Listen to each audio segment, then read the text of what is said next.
साझेदारी फर्म के विघटन का यह तीसरा वीडियो है। जैसा कि आपको बताया जा चुका है कि साझेदारी फर्म का विघटन का मतलब है फर्म का पूर्ण रूपेण बंद हो जाना। तो जब साझेदारी फर्म पूर्ण रूपेण बंद हो जाती है तो क्या होता है और उस समय कौन कौन से लेखांकन किए जाते हैं, इसके संबंध में आपको इसके पहले वाले वीडियो में विस्तार से अध्ययन करा दिया गया है। आप चाहे तो इसके पीछे के वीडियो देख सकते हैं। इसके लिए इस वीडियो के नीचे में एक इस तरह से डॉट होगा, उसको आप जैसे ही छुएंगे तो डिस्क्रिप्शन है और उस डिस्क्रिप्शन के में लिखा हुआ है वीडियो 1, 2, 3, 4 करके, जिसको आप खोल करके वो आगे के और पीछे की वीडियो देख सकते हैं। तो जैसा कि मैंने बताया कि आज जो हम लोग चैप्टर पढ़ रहे हैं उसका नाम है साझेदारी फर्म का विघटन। और साझेदारी फर्म का विघटन का तात्पर्य है फर्म का पूर्ण रूपेण बंद हो जाना। और जब फर्म पूर्ण रूपेण बंद हो जाती है तो उस समय निम्नलिखित लेखांकन किए जाते हैं। अतः यहाँ लिखा जा सकता है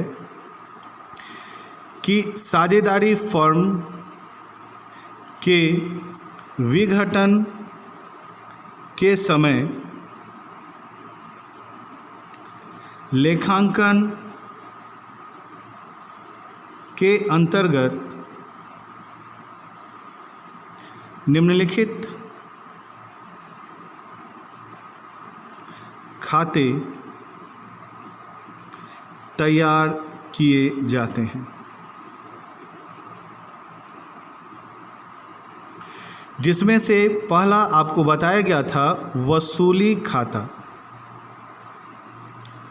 जिसे कि हम रियलाइजेशन अकाउंट कहते हैं।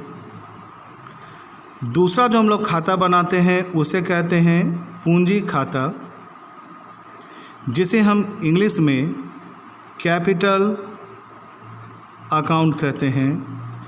और तीसरा जो खाता होता है उसे हम लोग रोकड़ खाता कहते हैं, जिसे इंग्लिश में हम लोग कैश या बैंक अकाउंट कहते हैं।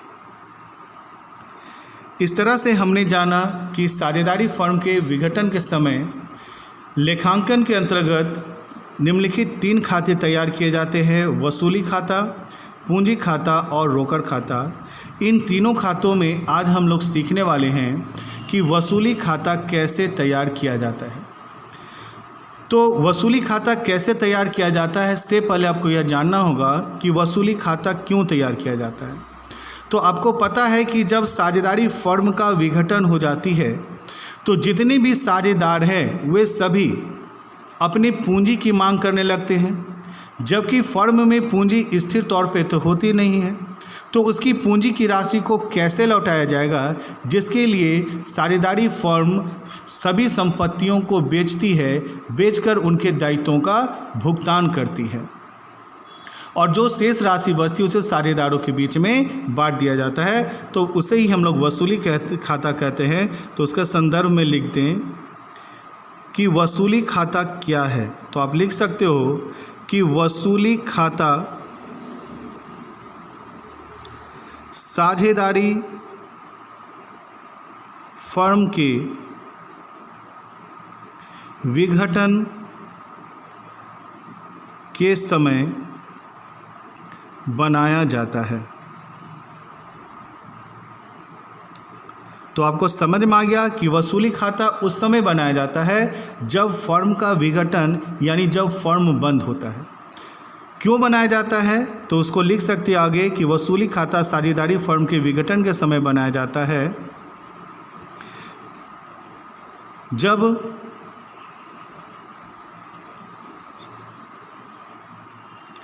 जिसके अंतर्गत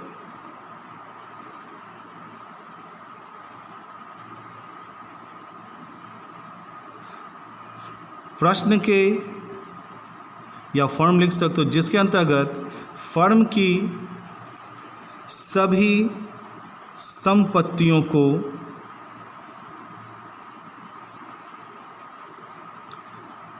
बेचकर नगद राशि वसूल की जाती है। इसके बाद इस राशि से फर्म की सभी दायित्वों का भुगतान किया जाता है तथा बचा हुआ शेष राशि वसूली से लाभ या हानि कहलाता है, जिसे साझेदारों के पूंजी खाते में हस्तांतरण कर दिया जाता है। तो मेरे प्यारे बच्चों, इस तरह से आपने जाना कि वसूली खाता क्यों बनाया जाता है। तो आप कह सकते हो कि वसूली खाता साझेदारी फर्म के विघटन के समय बनाया जाता है, जिसके अंतर्गत फर्म की जितनी भी संपत्तियां हैं उन सभी संपत्तियों को बेचकर नगद राशि वसूल की जाती है और इसके बाद इस राशि को फर्म की सभी दायित्वों का भुगतान किया जाता है तथा बचा हुआ जो शेष राशि वसूली से लाभ या हानि कहलाती है, जिसे साझेदारों के बीच हम पूंजी खाते में हस्तांतरण कर देते हैं। तो इस तरह से आज अभी तक के वीडियो में आपने जाना कि हम लोग अभी साझेदारी फर्म का विघटन वीडियो नंबर 3 पढ़ रहे हैं, जिसमें आपको यह बताया गया कि साझेदारी फर्म के विघटन के समय लेखांकन के अंतर्गत निम्नलिखित 3 खाते तैयार किए जाते हैं। पहला वसूली खाता, दूसरा पूंजी खाता और तीसरा रोकड़ खाता, जिसमें से अभी हम चर्चा वसूली खाते की कर रहे हैं। और आपको बताया गया कि वसूली खाता साझेदारी फर्म के विघटन यानी साझेदारी फर्म के बंद होने के समय बनाया जाता है और इसके अंतर्गत फर्म की जितनी भी सभी संपत्तियां हैं उनको बेचकर नगद राशि वसूल की जाती है और इसके बाद शेष राशि को फर्म की सभी दायित्वों का भुगतान किया जाता है और तथा जो बचा हुआ शेष राशि है वह वसूली से लाभ या हानि कहलाता है, जिसे साझेदारों के पूंजी खाते में हस्तांतरण कर दिया जाता है। तो इसे हम वसूली खाता समझ गया। वसूली खाता क्या है? तो सिंपल सा जवाब दे सकते हैं, सभी संपत्तियों को बेचकर दायित्वों का भुगतान करने और शेष राशि को साझेदारों के बीच बांटने के लिए बनाया जाता है। तो यह आप अपने मन से भी इसे लिख सकते हैं। मैं पुनः दोहरा दूं कि वसूली खाता क्या है। तो वसूली खाता फर्म की सभी संपत्तियों को बेचकर दायित्वों का भुगतान करने के पश्चात जो शेष राशि बचती है उसे साझेदारों के बीच बांटने के लिए बनाया जाता है। यहाँ तक सभी स्टूडेंट बीच में ही आप वीडियो को रोककर इसे धीरे धीरे नोट करते चले जाना, क्योंकि आप वीडियो पढ़ रहे और इसकी नोट तैयार नहीं करोगे तो वीडियो देखने का कोई मतलब नहीं होगा। अतः जैसे जैसे आप पढ़ते जाते हैं, जहाँ जहाँ तक आपको समझ में आ जाता है, वीडियो को रोक करके वहीं पर उसे नोट बनाते चले जाइए, जिससे कि एक समय के बाद आपका इस चैप्टर के अच्छे से नोट बन जाएंगे। तो अब हम लोग साझेदारी फर्म का विघटन के समय 3 खाते बनाए जाते हैं, जिसमें अभी हम चर्चा वसूली खाते की कर रहे थे। अब हम लोग जानेंगे कि वसूली खाता कैसे बनाया जाता है, क्यों बनाया जाता है। तो संपत्तियों को बेचकर दायित्वों का भुगतान करने और शेष राशि को साझेदारों के बीच में बांटने के लिए। अब हम लोग यहाँ जानेंगे कि वसूली खाता कैसे बनाया जाता है, लेकिन उससे पहले हम यह चर्चा करेंगे कि वसूली खाता किसकी सहायता से बनाया जाता है, यानी कि वसूली खाता बनाने के लिए हमें प्रश्न में क्या दिया रहता है। तो मैं यहाँ पर नोट के तौर पर लिख रहा हूँ कि वसूली खाता बनाने के लिए हमें प्रश्न में 2 सूचनाएं दी जाएगी।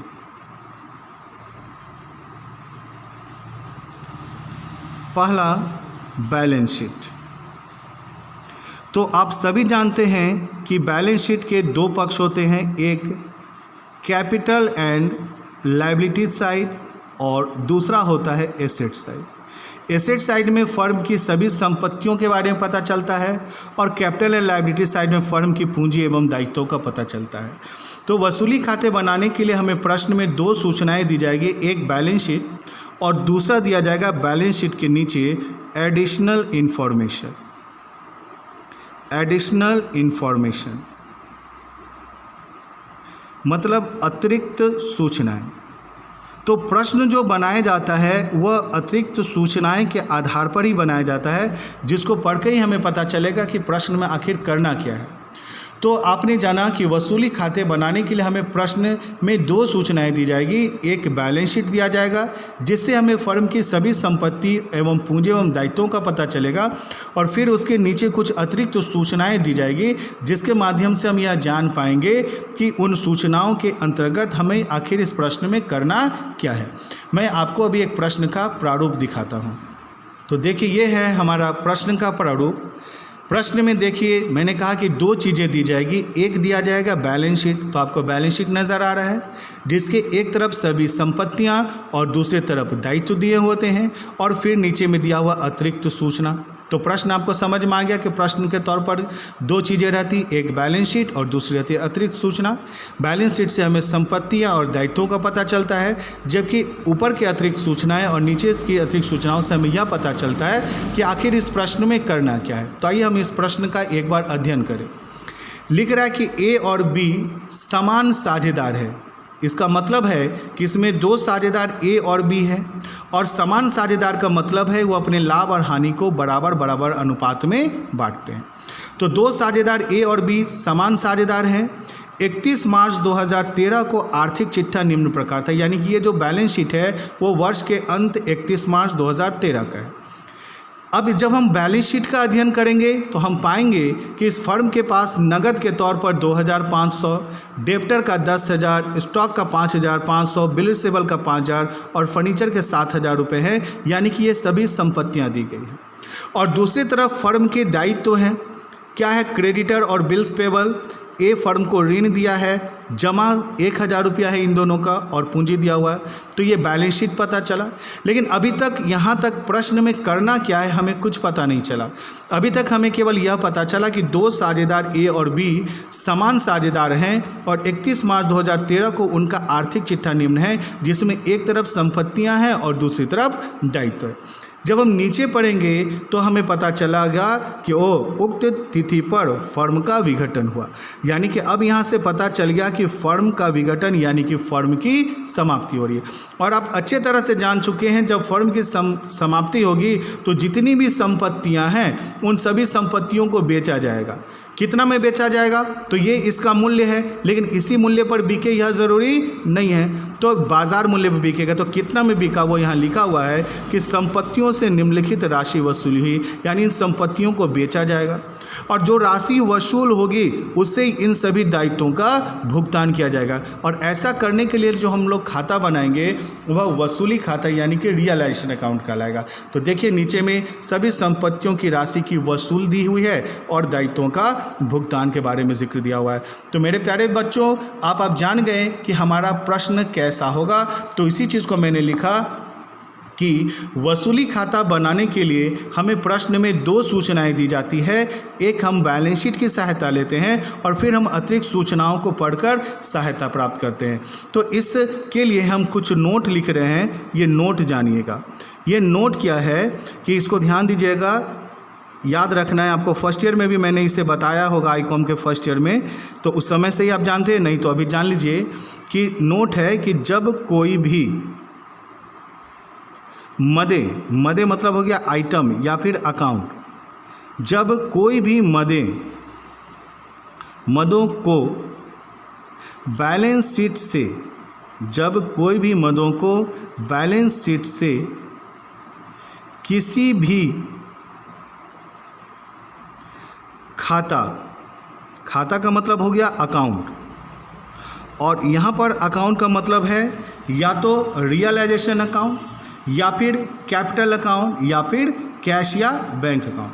तो आपको मालूम है कि प्रश्न के तौर पर तो हमें बैलेंस शीट ही दिए जाएंगे और इसी बैलेंस शीट और अतिरिक्त सूचना से हमें रियलाइजेशन अकाउंट, खाता का मतलब यहाँ पर रियलाइजेशन अकाउंट, कैपिटल अकाउंट या बैंक अकाउंट, तो उसी के संदर्भ में मैं ये नोट लिख देता हूँ। और ये नोट आप हमेशा के लिए याद रखना, यह अकाउंटेंसी का आधार है।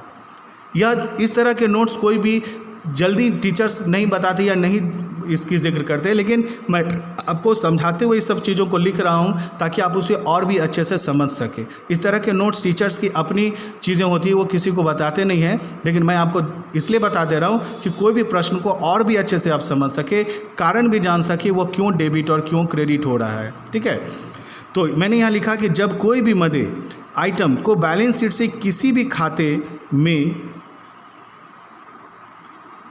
हस्तांतरण किया जाता है तो साइड बदल जाते हैं। जैसे 1 नंबर, यदि बैलेंस शीट के एसेट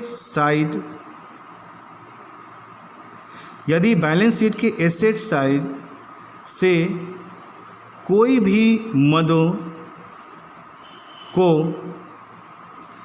किसी भी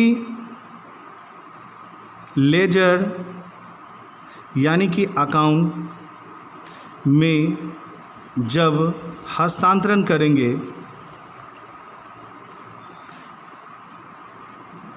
तो वह खाते के डेबिट साइड में लिखा जाएगा। अब इसे समझिए कि ये आपका प्रश्न दिया हुआ है और बैलेंस शीट का एसेट साइड कौन साइड होता है? दाहिना साइड। और इधर से अगर हम कोई भी मदों को ट्रांसफ़र करेंगे किसी भी लेजर में तो ये दाहिने साइड में है, तो वो लेजर में जब रियलाइजेशन अकाउंट ले जाएंगे या कैपिटल अकाउंट में तो दाहिना वाला बायां साइड में आ जाएगा। और ऐसा क्यों होता है? तो आप सभी जानते हैं कि संपत्तियों का बैलेंस डेबिट होता है, इसलिए जब भी संपत्तियों को हम लेजर में ट्रांसफ़र करेंगे तो वो डेबिट साइड में चला जाएगा। और दूसरा नियम है कि बैलेंस शीट के दायित्व पक्ष यानी कि लेफ्ट साइड, तो लेफ्ट साइड से जब हम कोई भी चीज़ ट्रांसफ़र करेंगे किसी भी लेजर में तो ये लेफ्ट वाला किधर चला जाएगा? राइट में। चाहे हम इधर का चीज़ हम रियलाइजेशन में ट्रांसफ़र करें, चाहे कैपिटल में ट्रांसफ़र करें, चाहे बैंक में, तो लेफ्ट वाला राइट में चला जाता है और राइट वाला लेफ्ट में चला जाता है। ऐसा क्यों? तो आप जानते हैं कि सभी संपत्तियों का बैलेंस डेबिट होता है, इसलिए संपत्तियां का बैलेंस जब भी हम ट्रांसफ़र करेंगे तो डेबिट। और आपको मालूम है कि लेजर में लेफ्ट साइड में डेबिट होता है और राइट साइड में क्रेडिट होता है, तो संपत्तियों को डेबिट में और दायित्वों को क्रेडिट साइड में लिखा जाता है। वही चीज़ मैंने यहाँ पर लिखा। तो यदि बैलेंस शीट के एसेट साइड जो कि दाहिने में होता है से कोई भी मदों को किसी भी लेजर अकाउंट में जब हम हस्तांतरण करेंगे तो खाते के डेबिट साइड यानी कि लेफ्ट साइड में चला जाएगा, तो दाहिना से बायां चला जाएगा। दूसरा नियम है कि यदि बैलेंस शीट के एसेट्स के बाद लायबिलिटी, यदि बैलेंस शीट के लायबिलिटी साइड से यदि कोई भी मदों को किसी भी खाते यानी कि अकाउंट या लेजर में हस्तांतरण करते हैं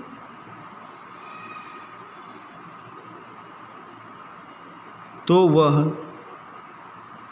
क्रेडिट साइड में हस्तांतरण किया जाता है। तो यह आप अच्छे तरह से समझ में आ गया कि बैलेंस शीट से के एसेट साइड से हम कोई भी चीज़ ट्रांसफ़र करेंगे तो ये दाहिने में है तो बाएं में आ जाएगा, और दायित्व वाला कोई भी चीज़ ट्रांसफ़र करेंगे तो ये बाएं साइड में है तो ये दाहिने साइड में आ जाएगा। और उसका वजह है कि एसेट्स का बैलेंस होता है डेबिट तो ये डेबिट कौन साइड में होता है, इधर, तो इधर आ जाएगा। और दायित्व का कोई भी चीज़ ट्रांसफ़र करेंगे तो दायित्व का बैलेंस क्या होता है, क्रेडिट, तो इधर आ जाएगा। तो यह मैंने एक नोट लिखा, इस नोट को आप अच्छे से याद कर लेना। और अब हम आपको सिखाएंगे कि रियलाइजेशन अकाउंट बनाने के कौन कौन से नियम हैं।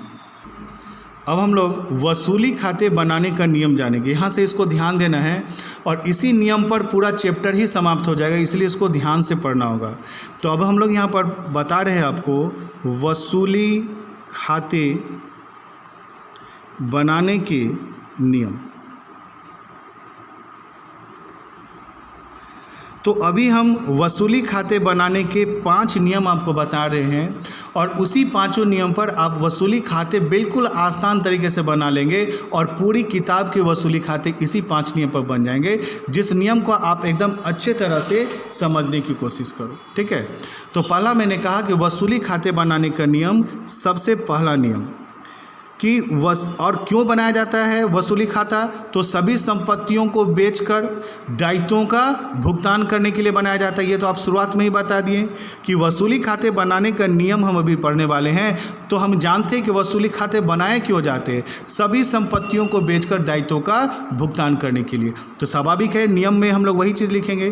तो सबसे पहला नियम है कि वसूली खाते बनाने के लिए हम सबसे पहले बैलेंस शीट के एसेट्स साइड में दिए गए सभी संपत्तियों को रियलाइजेशन अकाउंट के डेबिट साइड में लिखेंगे। और आपको पहले ही बता दिया गया है कि एसेट साइड का चीज़ किधर आएगा, तो डेबिट में, चूंकि संपत्तियों का बैलेंस डेबिट होता है, इसलिए एसेट्स का कोई भी चीज़ जब हम किसी भी लेजर में ट्रांसफ़र करेंगे तो वो डेबिट साइड में आएगा। अभी जस्ट थोड़ा देर पहले मैंने आपको नोट बता दिया। तो यहाँ पर आप जान गए कि रियलाइजेशन अकाउंट बनाने के लिए सबसे पहला काम क्या करना है। तो वसूली खाते बनाने के लिए हम सबसे पहले बैलेंस शीट की एसेट साइड में जितने भी एसेट्स दिए गए हैं सभी संपत्तियों को रियलाइजेशन अकाउंट के डेबिट साइड में लिखेंगे, केवल कैश और बैंक को छोड़कर। कैश और बैंक की राशि को छोड़कर जितनी भी संपत्तियां हैं सभी संपत्तियों को हम लोग रियलाइजेशन अकाउंट के डेबिट में लिखते हैं। अब आपके मन में यह इच्छा उठ गई होगी कि सर कैश और बैंक को क्यों छोड़ देते हैं, तो उसका वजह है कि हम रियलाइजेशन अकाउंट में सभी संपत्तियों को हस्तांतरण क्यों करते हैं, तो सभी संपत्तियों को बेचकर नगद में बदलने के लिए। तो कैश और बैंक तो ऑलरेडी नगद होता है, तो इसलिए हम इसको ट्रांसफ़र नहीं करते हैं। तो आपने जाना कि वसूली खाते बनाने के लिए हम सबसे पहले बैलेंस शीट के एसेट साइड में दिए गए सभी संपत्तियों को रियलाइजेशन अकाउंट के डेबिट साइड में लिखेंगे, केवल कैश और बैंक को छोड़कर। कैश और बैंक को इसलिए छोड़ा जाता है क्योंकि ये तो ऑलरेडी कैश है और संपत्तियों को इसलिए ट्रांसफ़र किया जाता है कि चूँकि इसको हम बेचेंगे। तो ये समझ में आ गया। दूसरा, इसके बाद बैलेंस शीट के लायबिलिटीज साइड में जितने भी दायित्व हैं, बैलेंस शीट के लायबिलिटीज साइड में जितने भी दायित्व हैं उन सभी दायित्वों को रियलाइजेशन अकाउंट के क्रेडिट साइड में लिखेंगे। अब फिर से यहाँ पर पूछेंगे कि लायबिलिटीज़ का ट्रांसफ़र रियलाइजेशन अकाउंट के क्रेडिट में क्यों जाएगा, तो लायबिलिटीज़ लेफ्ट साइड में होता है, ट्रांसफ़र करेंगे तो राइट साइड यानी कि क्रेडिट में चला जाएगा। और दूसरा, जितने भी दायित्व होते हैं सबका बैलेंस क्रेडिट होता है, इसलिए दायित्वों को जब भी किसी भी खाते में लिखेंगे तो वो क्रेडिट साइड में ही जाएगा, जो कि मैंने अभी जस्ट बताया था। तो उम्मीद करते हैं कि मेरे प्यारे बच्चों कि मैंने आपको कहा कि वसूली खाता बनाने के मैं अभी 5 नियम बताऊंगा, जिस 5 नियम में से पहला और दूसरा आपको समझ में आ गया कि वसूली खाते बनाने के लिए हम सबसे पहले बैलेंस शीट के एसेट साइड में दिए गए सभी संपत्तियों को रियलाइजेशन अकाउंट के डेबिट में डालेंगे और जितने भी दायित्व है उसे क्रेडिट में डालेंगे। अब यहाँ सवाल उठता है कि सभी संपत्तियों को हमने क्यों लिखा और सभी दायित्वों को क्यों हस्तांतरण किया? तो इसका जवाब है कि वसूली खाता हम इसलिए बनाते हैं कि सभी संपत्तियों को बेचा जाएगा। तो स्वाभाविक है कि बैलेंस शीट की जितनी भी संपत्ति हम उसे लिखेंगे तभी तो बेचेंगे। इसलिए पहला नियम के अंतर्गत हम बैलेंस शीट के एसेट साइड के सभी संपत्तियों को डेबिट में लिखते हैं और फिर क्रेडिट साइड में सभी दायित्वों को लिखते हैं, चूंकि इसका भुगतान किया जाएगा। 2 नंबर के बाद अब हम 3 नंबर में आते हैं कि हमने जितने भी बैलेंस शीट से एसेट्स को ट्रांसफ़र किया है सबों को बेचा जाएगा। तब यहाँ पर लिखेंगे कि तीसरे नंबर में हम अतिरिक्त सूचना पढ़कर देखेंगे। तो आपको मालूम है अतिरिक्त सूचना मतलब बैलेंस शीट के जो नीचे लाइनें लिखे होती हैं।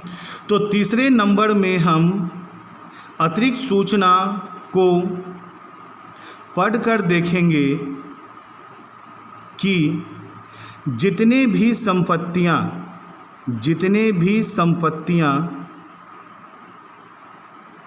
जिसे वसूली खाते में बैलेंस शीट से हस्तांतरण किया गया है उसे कितना में बेचा जा रहा है।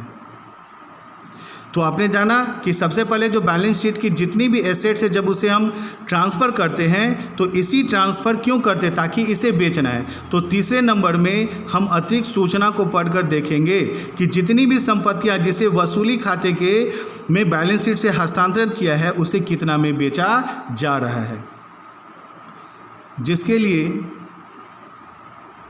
हम रियलाइज्ड वैल्यू ऑफ एसेट्स निकालेंगे, एसेट्स की गणना करेंगे। अब कैसे करेंगे वो आगे बताया जाएगा। अभी बस इतना जानिए कि सभी संपत्तियों को कितना में बेचा गया उसके आधार पर रियलाइज्ड वैल्यू ऑफ एसेट्स की गणना करेंगे, जिससे हमें पता चल जाएगा कि बैलेंस शीट के एसेट साइड से हमने जितनी भी संपत्तियां जिसे ट्रांसफ़र करी है उसे कितना में बेचा गया है। और इस राशि को रियलाइजेशन अकाउंट के क्रेडिट साइड में बाय कैश या बैंक के नाम से लिख देंगे। तीसरे नंबर के बाद अब आ जाता है चौथे नंबर। अब चौथे नंबर में हम सभी दायित्वों का भुगतान करेंगे, जिसके लिए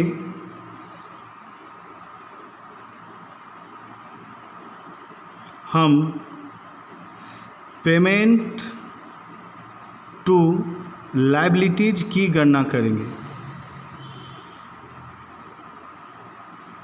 और इसकी राशि को रियलाइजेशन अकाउंट के डेबिट साइड में टू कैश या बैंक के नाम से लिख देंगे। पांचवें नंबर में और अंत में और अंत में हम प्रश्न पढ़कर देखेंगे कि क्या वसूली, तो आपको मालूम है कि जब हम लोग रियलाइजेशन अकाउंट में सभी संपत्तियों को बेचकर दायित्वों का भुगतान करेंगे तो ऐसा करने में कुछ ना कुछ खर्च होता है जिसे ही हम लोग वसूली खर्च करते हैं। तो वही लिखा है कि और अंत में हम प्रश्न पढ़कर देखेंगे कि क्या वसूली की राशि है, यदि हाँ तो इसे भी रियलाइजेशन अकाउंट के डेबिट साइड में टू कैश या बैंक के नाम से लिखकर दोनों तरफ का बैलेंस करेंगे। तो बैलेंस कैसे करेंगे, आपको मालूम है कि डेबिट बड़ा है तो डेबिट साइड टोटल कीजिए, फिर क्रेडिट में डालिए, और क्रेडिट साइड का टोटल बढ़ा तो उस राशि को डेबिट में रखिए और दोनों तरफ को बैलेंस कीजिए। दोनों तरफ को बैलेंस करेंगे और बैलेंस करने से जो शेष राशि निकलेगी वही वसूली से लाभ या हानि कहलाएगा, जिसे साझेदारों की पूंजी खाते में हस्तांतरण कर दिया जाएगा। और यहाँ पर दूसरा ऑप्शन हो सकता है कि और अंत में अगर वसूली की राशि नहीं है, अगर नहीं है तो हम लोग उसी समय बैलेंस कर देंगे, और अगर है तो लिखकर बैलेंस करेंगे। तो इस तरह से हमने जाना कि वसूली खाते बनाने के 5 नियम हैं, और बिल्कुल एकदम शॉर्ट में अभी हम बताते रहे कि वसूली खाता बनाना है तो सबसे पहले बैलेंस शीट के सभी एसेट्स को डेबिट में और बैलेंस शीट के सभी लायबिलिटीज़ को क्रेडिट में, फिर जितने भी बैलेंस शीट से एसेट्स को ट्रांसफ़र किया उसको हम लोग बेचेंगे और बेचने वाले अमाउंट को डेबिट में, और जितने भी दायित्वों का भुगतान किया जाएगा उसे डेबिट में। फिर से मैं रिपीट कर दूं कि वसूली खाते बनाने का सिंपल सा नियम, पहले नियम के अनुसार बैलेंस शीट के एसेट साइड में जितनी भी संपत्तियां हैं कैश और बैंक को छोड़कर हम डेबिट साइड में लिख देते हैं।